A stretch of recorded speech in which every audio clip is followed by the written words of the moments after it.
Next వి BODMAS rule ఉంది, vinculum, bracket of, division, multiplication, addition and subtraction ఈ రూపంలో మాత్రమే మనం చేయాలి. భాజనీయత సూత్రాలు ఉన్నాయి, 1 నుంచి 11 వరకు భాజనీయత సూత్రాలు, వాటిపైన ఫోకస్ పెట్టండి. అదేవిధంగా కారణాంకాలు ఉన్నాయి సార్. కారణాంకాలకు సంబంధించి గతంలో చాలా క్వశ్చన్స్ వచ్చినాయి.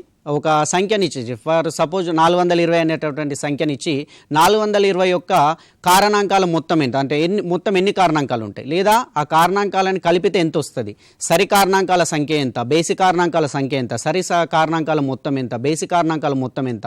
దీని తర్వాత పైథాగోరియన్ త్రికాలు అనేవి ఉన్నాయి, పైథాగోరియన్ ట్రిప్లెట్స్ అని చెప్పేసి. ప్రాథమిక త్రికం ఏది అని చెప్పేసి ఇంతకుముందు టెట్లో ఒకసారి క్వశ్చన్ వచ్చింది సార్. ప్రాథమిక త్రికము 3, 4, 5.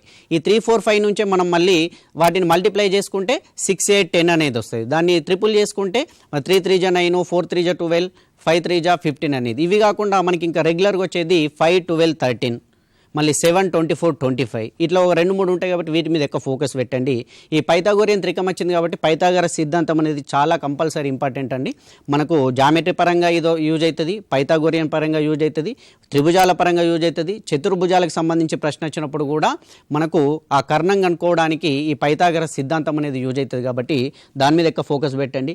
నెక్స్ట్ ప్రధాన సంఖ్యలకు వచ్చేస్తే ఆల్రెడీ నేను ఇందాకే చెప్పిన కోడ్ అని చెప్పేసి సాపేక్ష ప్రధాన సంఖ్యలు, కవల ప్రధాన సంఖ్యల మీద పెట్టండి.